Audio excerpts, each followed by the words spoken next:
And we're live. What's going on, everybody? 100% mobile live hangout with you today.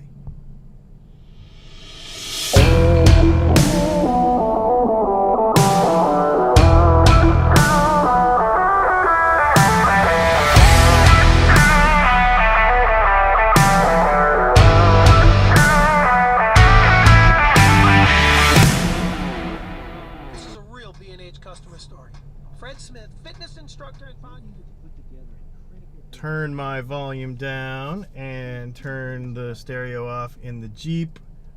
So, how's everybody doing? It is Thursday. It is 5 p.m. and that means it is time for Q&A and hangout at Dylan Talks Tone. Normally, we are doing this in the passenger seat of the front of my motorhome. Today, we're doing it in the passenger seat of the front of my Jeep because we're staying at a place. This place is huge. This resort that we're at in Florida, 1,000 place spots, and I think the load on the internet there is so heavy that I was a little worried about streaming from there. So we're like, well, let's take the show on the road, load it up in the Jeep, and I think we're just in a TJ Maxx parking lot. Leslie's driving, and so we are just chilling. So we're gonna get into some questions today, and you saw the thumbnail. We're gonna talk about soldering, or as I don't know why people in other parts of the country or world call it soldering, because that's not how it's spelled. But anyways, soldering, that's what we're gonna talk about today. And aluminium, which I think aluminium is a cooler way to say aluminum, in my opinion. I know it's not America or anything, but I think aluminium is a cooler way to say it. It's just, anyway, little aside there. So we're going to talk about soldering or not soldering, and we're going to talk about a new product. One thing I wanted to mention, actually, speaking of the UK, it finally came up today. So because of Brexit, and again, we don't get into politics on this channel, so I don't want to talk in the comments about like why or who or voted for what or whatever. But the reality of the situation at this time is that they changed the way taxes are paid on stuff that gets imported into the UK as a result of Brexit. Therefore, I would have to register and actually collect taxes and send them over there, and I am not going to do that. So at this time, we are not shipping to the UK. So I just want to tell everybody that if you have another address you want me to ship to, I mean anywhere else in Europe or wherever, I will totally do that. But it came up today with somebody on the emails, and I just wanted to mention that if you get on the website and you're trying to order to the UK and it's not wanting to ship to you, that is why. Go tell somebody to change that rule, and then I will start to ship to the UK again. Okay, let's get into some questions. I have my computer here, and we have some cool questions coming in from Patreon this week. You can go over to patreon.com/DylanTalksTone, and there will be a post. There's a post every week about this show. And in that post, you can ask a question. And I guarantee that we answer all of those questions that come in on Patreon or on the little join member button thing, wherever that is, on YouTube too. So YouTube members and Patreon patrons, I just give priority for that. Obviously, we're going to get in the chat here in a little bit and do our best to catch everybody's questions, but I don't always get to everybody. So I just want to mention that, so you can do that as well. So question number one that came into Patreon: if you are making a pickup with clear bobbins, we do this every once in a while, limited basis, would you still wax pot the pickup? Yeah, we still do. It's a little different, and how I do it's a little different, and the temperature is a little different, and all that kind of stuff. But yeah, we still do wax pot them. You don't have to. I mean, you know, you don't have to wax pot a pickup if you don't want. because it has no cover on it, you really don't have to. So, you could get away without it. Rob wants to know, do you do 7 or 8 string pickups? Don't tell my wife I asked that question. I can and do make 7 and 8 string pickups to order. And the reason I do it to order is because, well, we do everything to order, but especially those, and I don't put them on the website, is because I only have a couple of string spacings available to me. So like the bobbin length, I only have a couple. And so I've run into problems before where people have ordered 7 string stuff and then they get it and the string spacing in their particular brand of guitar is different. So ask me first about string spacing and we'll see if we can do it. Most of the time, I actually end up not doing it. So but go ahead and ask and we'll see what we can do for you. Phil wants to know, could you talk through the differences between your center punch and 8-ball humbuckers in an SSH Strat pickguard? What is your preference between these two configurations? They're basically exactly the same, except the center punch has a ceramic magnet in it. I mean, the center punch has an Alnico 5 magnet in it, and the 8-ball has a ceramic pickup in it, or magnet in it. That's really the main difference. I think there's a few more winds on the, there's a few more winds on the 8-ball also. Not much, but a little bit more. So it's just it just sounds a little different. It's a little heavier. It's a little tighter with overdrive. For high gain stuff, the 8-ball is better in my opinion. But they're both good. High gain sound with our center punch is going to get you like a AC/DC kind of sound. Like properly kind of good classic rock, but also pretty versatile. The 8-ball is going to send you more towards high gain stuff, but it is amazing when it's clean. So the center punch is probably my favorite of those two because it behaves in more situations with more amps and more gain situations and stuff. It works pretty well. It works really well, but to me it cooperates in more situations than the 8-ball does. The 8-ball is a little more focused on the higher gain side of stuff. Do you have any experience and recommendation about affordable wireless systems for guitar to replace cables? Most reviews I've seen aren't concerned with tone loss, but with issues like short battery life, audible latency, erratic range variations, and occasional conflicts with Wi-Fi networks running at the same frequencies. I want to try it, but I'm not convinced it's actually worth the fuss. So I have tested a few of the cheaper ones. I do not use wireless as a rule. I didn't make that rule for myself, but I just don't have a reason to. I do have a couple of friends that use wireless on a very regular basis all the time, and they seem to have really good success with the Line 6 stuff and with the Shure stuff. If you are a wireless user, get in the comments and share your thoughts, and not even just in the chat, but also in the comments under the video. Even if you're watching this in replay and you have some thoughts on what wireless works for you, please put it in there, because I don't have enough of experience to tell you anything. I will say that the 2.4 gigahertz stuff, like the cheaper ones, that's where you're going to run into more of those problems that you were talking about, because they do share. It's the 2.4 gigahertz protocol, there's a lot more traffic there, so or there can be, so you can end up with some of those problems, and latency wise a little bit. So but see, like 600 megahertz is gone. They ixnayed that, so you can't get wireless microphones or wireless setups in 600 megahertz anymore. So everything is going to 2.4 gigahertz and some other digital protocols I don't 100% have experience with. So, but I do know that the Line 6 stuff is really good, and I also know that the Shure stuff is really good. Not so there's the G10 line 6, and then there's like the G40 line 6.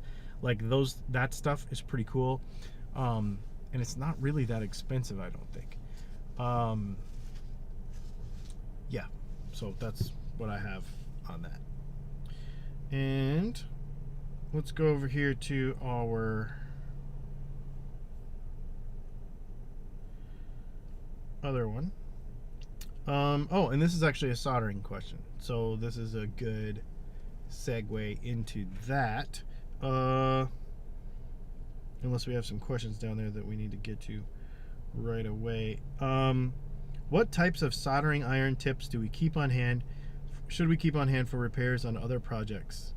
I use an 1/8 inch screwdriver tip. So it's small enough to do like component, like through hole component soldering. If you get a really wide blade tip, that can be difficult. I don't do a lot of through hole stuff, you know, in that much anymore. So like circuit boards, like pedals and stuff like that. But an 1/8 inch screwdriver tip will work for that. And I really think that that is the best way to go, because if you use a pointed tip, when I used to do a lot of cell phone stuff, I use a pointed tip. But a pointed tip, the heat is going to be a lot smaller, and so when you go to work on the back of a pot or something, you're going to have a little bit more difficulty with that. So we're going to talk about soldering here in just a minute, but that's the gist of it. It's a heat transfer situation, and it's so you want to have enough mass on the tip of your soldering iron to transfer heat, but you also need a powerful enough soldering iron to transfer heat through that mass. So that's really what that comes down to. Let's check this. Random. I just saw this random question. Do you like Mexican food, and which dish? Greetings from Los Angeles, California. Fajitas. Yes, please. Yes, please. Right now, we would eat fajitas right now. If there was a safe place to do it, we would eat fajitas right now. Seems like everybody's cold, huh? Mm-hmm. Yeah. No, we're in Florida. I got shorts on and t-shirt, man. I mean, I don't even mean to gloat or anything, but I did it on purpose because I don't like being cold. Scrap Iron 22, thank you so much for the super chat. I do appreciate it. Might have missed it. Will your solderless kit have 500K pots and no loads? At this time, we only have one, and we'll get into this in a minute, but at this time, we only have one solderless kit on the website. I guess I could put a bunch of options into it. Okay, so here's the thing. This is what happens. I say, should I build a thing? And the whole internet goes crazy. Like, yes, solderless stuff. And then I put it on the website and nobody buys it. So, if you're going to buy the stuff, I'll make the stuff. The problem is that when we get really into the weeds with options, it's very difficult to inventory it all. So, the answer is I would like to make that stuff. The practicality of me carrying around all those parts for one guy a month to order them is tough. So if you want it, let me know, but if I put it up on the website, you got to buy it. That's the thing. And we are actually, these are kind of a pre-order situation right now. So, here's what I'm going to do. Here's what I'm going to do since you asked, Scrap Iron 22. And you've ordered pickups from me before. So here's what I'm going to do.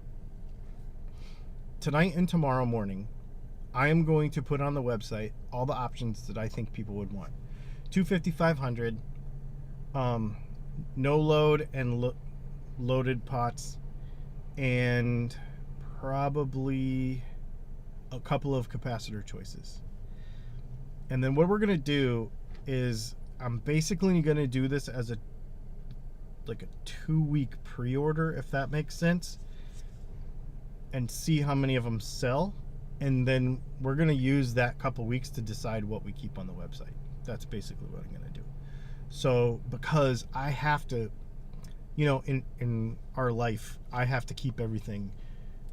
If it doesn't sell out, it's out, because I don't want to carry it around for no reason. You know what I mean? So that's what we're going to do probably with that. Is it'll be about a 2-week pre-order, which it has to be anyway right now, because parts are, oh my gosh, parts are,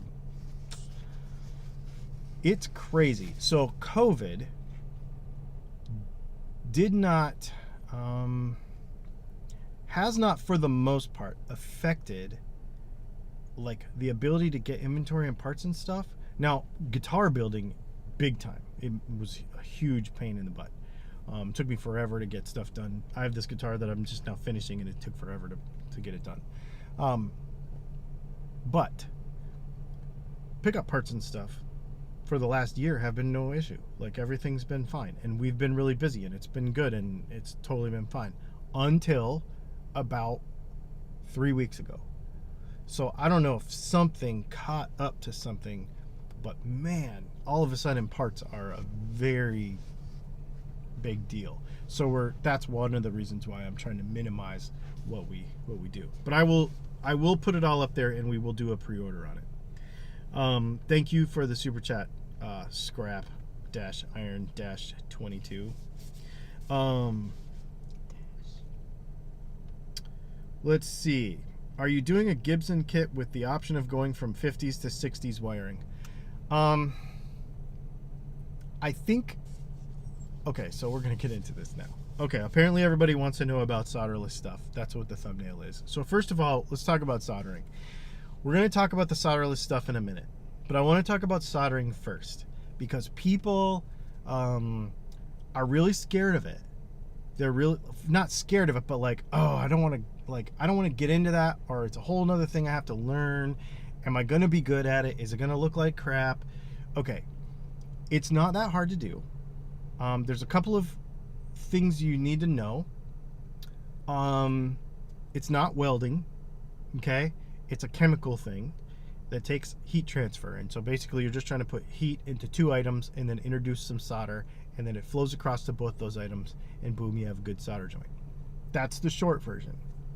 The long version is, in the link to this, in the comments of this video, we have a very, very in-depth course. It's been there for like a year and a half on Skillshare that is all about soldering, and it will teach you, and it will give you a tool list and everything you need. You can buy it on Amazon. It's not expensive, probably 50 bucks worth of stuff, to be able to solder on your guitar.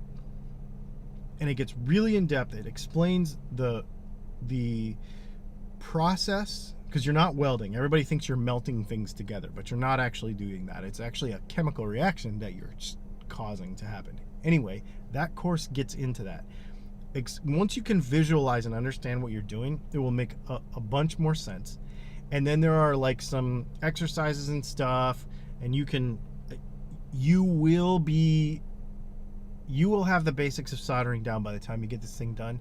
And I really think that you will be good at it by practicing for an hour and a half on a Friday night. Like, it's not super difficult to do. So that being said, if that is still a road that you do not want to go down, let's talk about a solderless kit. First of all, are they any good? The problem with solderless kits has nothing to do with the actual kits themselves. It's basically just the impression that everybody gets. First of all, everybody thinks you're going to lose tone from using a solderless kit. It's just 100% not true. There are so many Molex connectors, and Molex connectors and screw connectors and all kinds of connectors in tons of high fidelity situations that are way more demanding than a stupid guitar, okay? And I say stupid guitar because I'm very opinionated about this, but I know I'm right in that the guitar is the dumbest, like the least It's the least moving parts. It's the lowest tech. It's the lowest on the food chain of a high fidelity audio system. The guitar is the most rudimentary, bottom of the barrel technology when it comes to all of this stuff. It is the least demanding. There's no voltage, there's no current. It's the least demanding of all of it. But people want to put all this, like, I have to have this, and this, and this, and this for it to sound good, and it's just basically not true. So what you don't want to have is you don't want to have loose connections, because then you'll raise the resistance of a circuit and that will change things. Mostly it will make it unreliable more than it will change things. So it has to be tight, and it has to make good contact, and it also has to work in a variety of situations. Somebody commented on my Facebook the other day when I posted this, a picture of the wireless kit for the Telecaster, and they're like, I want to know how it stands up to vibration, and what if you drop it, and all this stuff.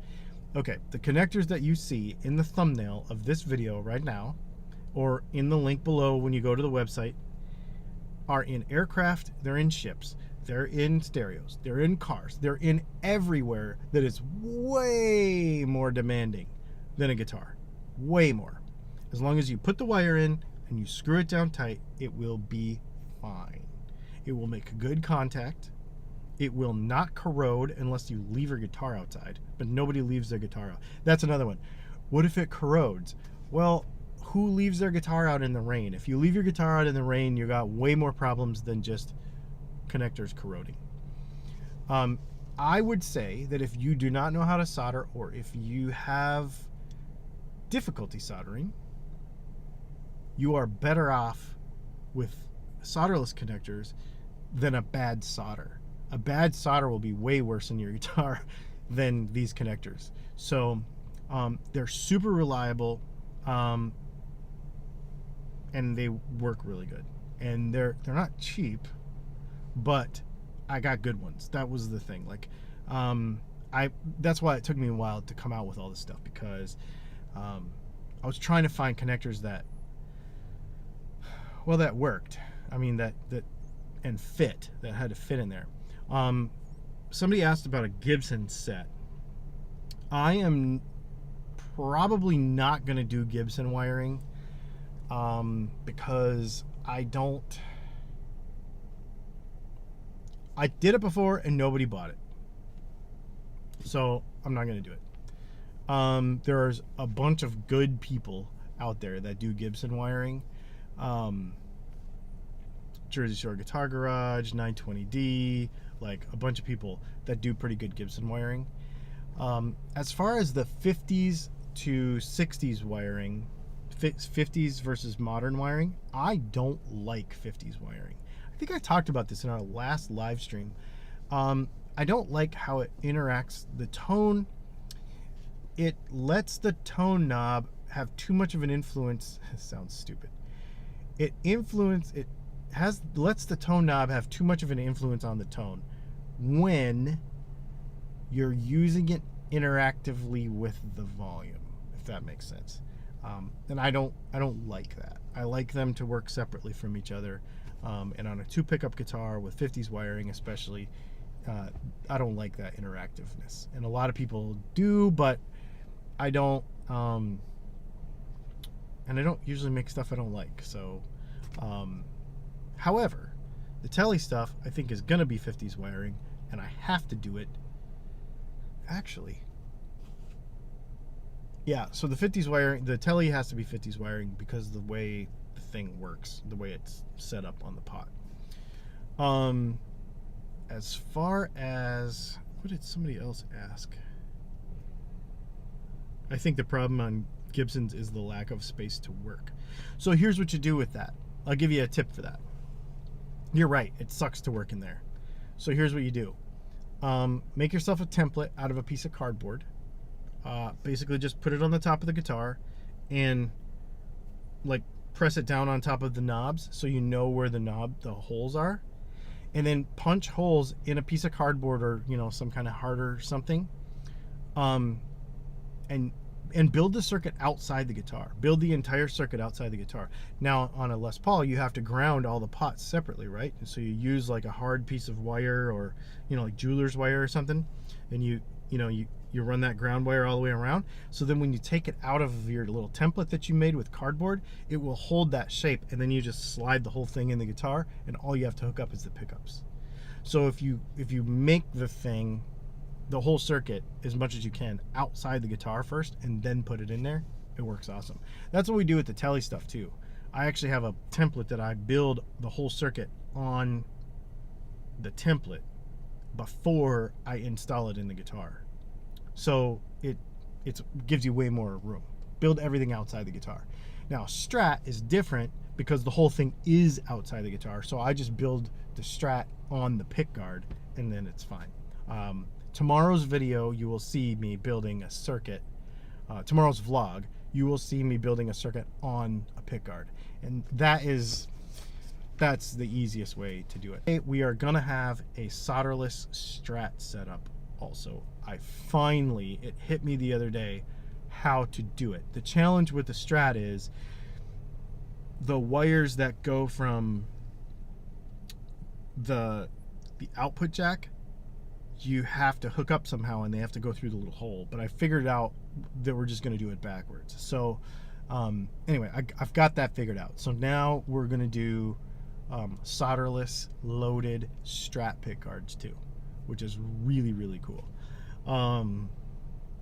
So let me show you this thing, because for those of you that haven't seen it, there it is. So if you see on the one that's closest to the switch, that is going to be your neck pickup.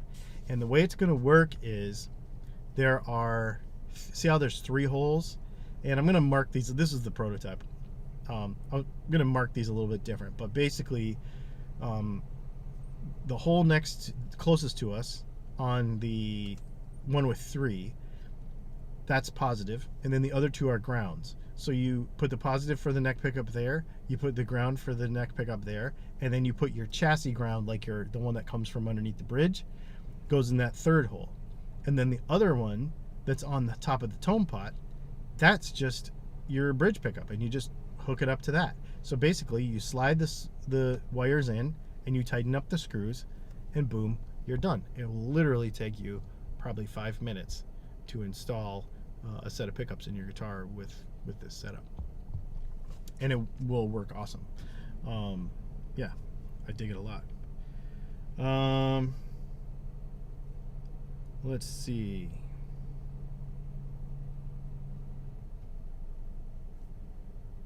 We got any other questions coming up in here?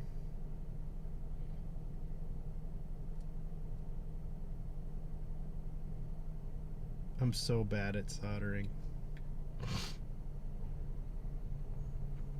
Yeah, just get a bunch of old parts together and practice.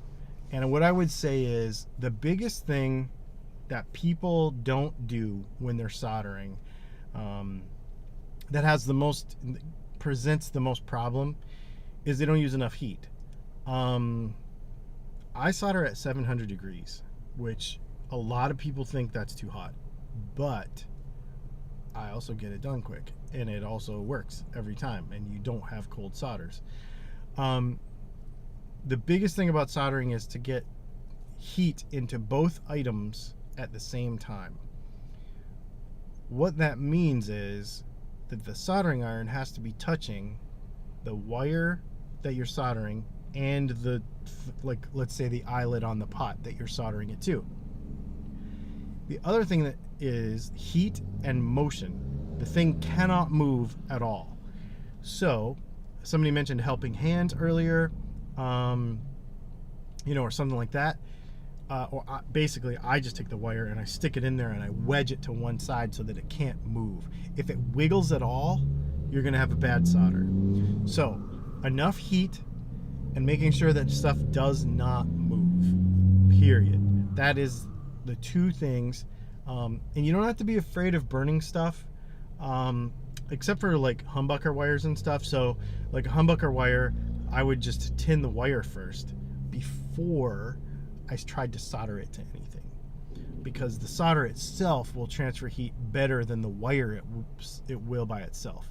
So if you put solder into the wire, then when you solder that wire, it's an instant, like super an instant. That's why like cloth tele wire that's been pre-tinned solders so nicely, because it has solder in it and it transfers heat better than the wire does by itself.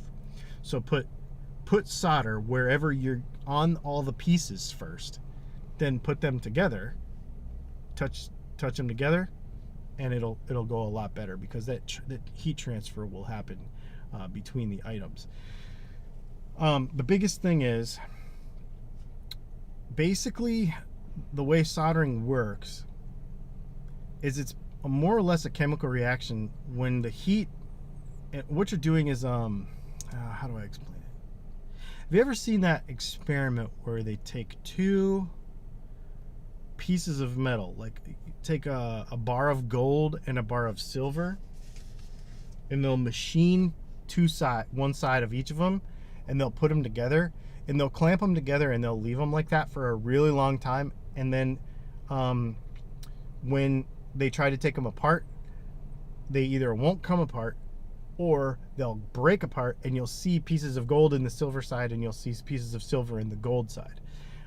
Another one that we might be more familiar with is, if you ever have, it doesn't happen so much anymore, but in the old days, like magnesium wheels, like proper magnesium wheels, like in the 80s and stuff, you'd go to take them off your truck or your car, and you'd take all the lug nuts off, and the wheel would not come off, and you would have to literally beat it to get it to come off.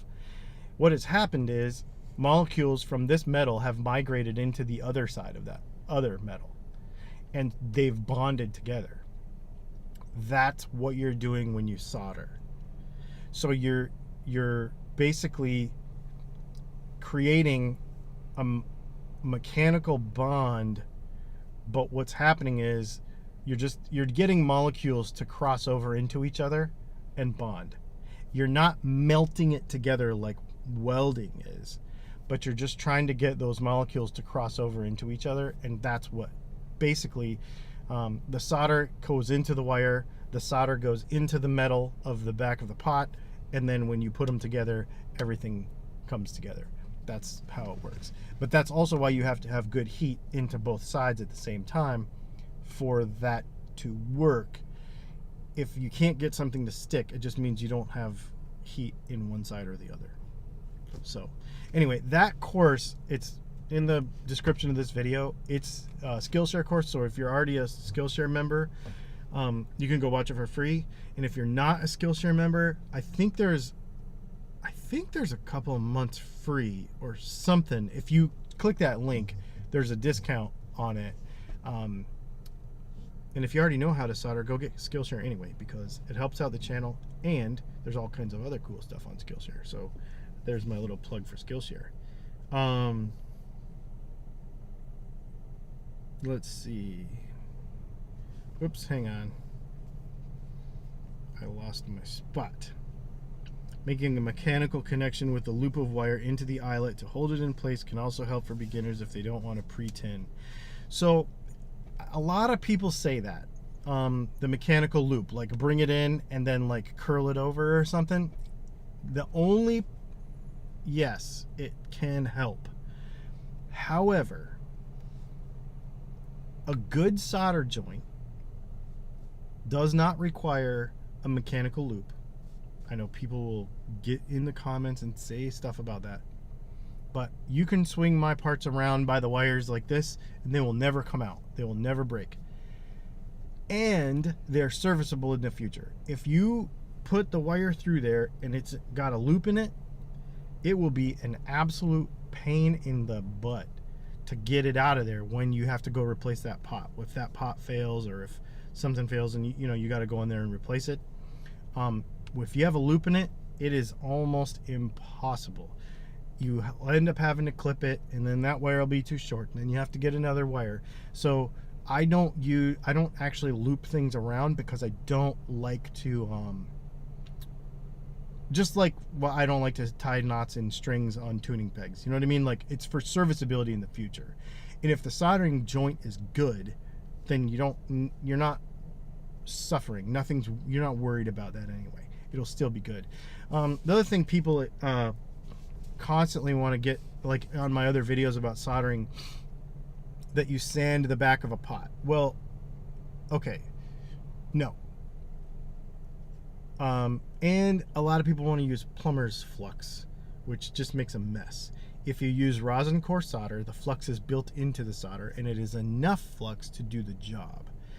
If you sand the back of a pot, believe it or not, it's already contaminated by the time the solder gets there, because of oxidation happens that fast. If you use rosin core solder, the rosin actually pushes out any impurities as everything is happening. So it's just use rosin core solder, make sure everything is at least degreased. But sanding the back of a pot and all that kind of stuff, people think you're going to give it more grip so it's going to take better. If you have to do that, you're not putting enough heat in it. So that goes back to the same thing as heat. Just a kind of a point here. If you use the same soldering iron I do, it's in the link to all these videos and on the Skillshare and all that stuff.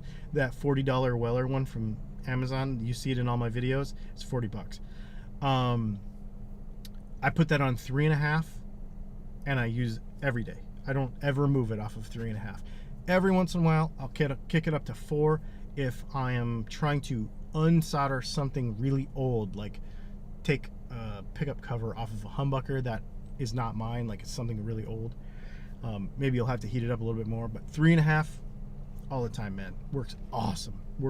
And I use Kester 6040 and I use 0.033. I do not use fat solder. It makes your feed speed a little bit faster, like you got to keep up on it, but I would rather do that than have a big blob that I can't deal with, or end up making a mess in something. And you've seen all this stuff we've been doing lately, and it comes out nice and clean, but it just you just don't make a mess. That's the thing. I think we just answered the 6040. Kester. I'll put all that stuff in the links to the description of this video. I always pre-tin. Yeah, exactly. And that's the thing, you pre-tin. And he mentions, Victor actually brought up a good point about overheating the component. So just a little trick for that. If you use orange drop caps, you don't ever have to worry about it, because orange drop caps, their heat tolerance is wicked high. It's way higher than 800 degrees Fahrenheit. But if you're ever using like tropical fish caps, those things will burn in like 2 seconds. Fender paper and oil caps will fall apart in your hand. They're super fragile. The little cap will pop off the end and you'll ruin it. And they're like 18 bucks. So, and if anybody ever spends crazy money and buys like Emerson caps and stuff, those things will fall apart too. So what I would do with that is just have a little alligator clip around. And what you do is you just clip the alligator clip close to on the leg, close to the component itself. And what that does is it allows you to heat the leg up, but then the heat will travel into the alligator clip and it will dissipate some of the heat from the component itself. So just use it as a heat barrier between where you're soldering and the actual component. Just an alligator clip. It doesn't have to go anywhere. It just has to be on there to soak up some of that heat. And that will, even with that though, paper and oil caps can be a little tricky if you overheat them. So you gotta be careful with that. Is there any unleaded solder that isn't junk? I believe the answer to that question is no. People say that you can use like silver and stuff, and there's a whole thing about that too, like silver solder tone is better, and it's a bunch of crap too. But I have not found, I'm just gonna say I have not ever found, and I've been in electronics for my whole life, even back in the day repairing televisions and stuff when you still did that, computer monitors and power supplies and that kind of thing.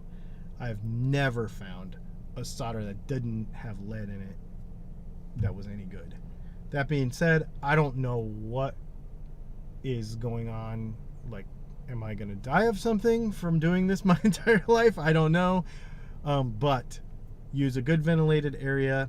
I have a window right next to me that I open up, so the solder probably just blows right on my face and then out the window, but at least in my head it's good. We actually have an exhaust fan in the ceiling of the motorhome that works pretty good. So can you use bubble gum in a pinch? I suppose you could. I mean, all it would have to do is just make good contact and then just like stick it on there with your thumb, right? Like, yeah. Awesome. You guys, this was super fun. Let's see, let's just make sure that we have any questions in here. Just don't forget, if you want one of those solderless tele setups, go ahead and order it and we will get going. And we will also put a bunch of I'll probably add a bunch of options tonight or tomorrow. It'll probably be tomorrow morning. So by the time the noon video comes out tomorrow, I will have options on the website. Tomorrow's video is cool. I don't usually get to put the vlogs up a day early because I'm usually filming every day and editing it to last minute and uploading it. So Patreon and YouTube members don't typically get to see vlogs. All the other videos they get to see early, but they don't usually get to see vlogs early. But today I got it done early, so you can go watch tomorrow's vlog right now on Patreon or as a YouTube member. And it's a good one. There's a lot more playing in it, actually. Almost the entire video is me playing. So whether that's a good thing or a bad thing, you go find out for yourself. But you get to hear my P90s a little bit. You get to hear my Strat pickups. And we ditched those god-awful things that were in that white Strat that I bought. So, oh, and speaking of god-awful things, the pick guard for that guitar is for sale. So... if you do like, I joke about all this. If you do like, and I know a lot of people really do, if you do like noiseless Fender Stratocaster pickups, I have a loaded pickguard with the S1 switch and the 6-way tone control and the preamp and everything. It's all complete. That came out of that Roadhouse Strat. The only thing you'll have to buy is a battery box or a place to put a battery for your guitar. But the entire thing is all there. And I think I said on Facebook like $160 or something. So shoot me an email or go to the website and hit the little contact form if you want to buy that thing, and I'll send that out to whoever wants it.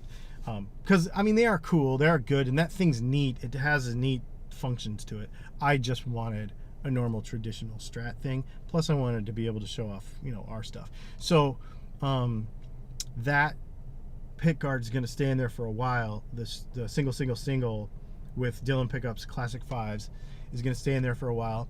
If you want that pick guard too, I'll rip it out of there and I'll send it to you. I'll sell it to you and send it to you. And then I've got a single hum pick guard that we're going to do some stuff. I saw somebody asking earlier about some single hum questions, so that is coming. That's actually in a black Bakelite pick guard, which is going to be really cool. I love that black Bakelite. So that pick guard is going to be getting built up here probably next week or the week after that. We're a little behind on humbucker production right now because of the previously mentioned parts debacle of 2021. But as we get caught up on that, then we will make a single hum setup for the white guitar. And then we'll also make a double P90 set for it too, even though you got to see that other guitar that I'm shipping out. Well, you'll see it in tomorrow's vlog today if you're a YouTube member or if you are a Patreon patron. So awesome. Yeah, man, super fun. Thanks so much for hanging out with us. And I know it was a little bit different today because we've been a little mobile, but I guess it doesn't much matter. It all worked exactly the same. So that's it. We will see you tomorrow at noon when the vlog comes out, I think you're really going to like this one.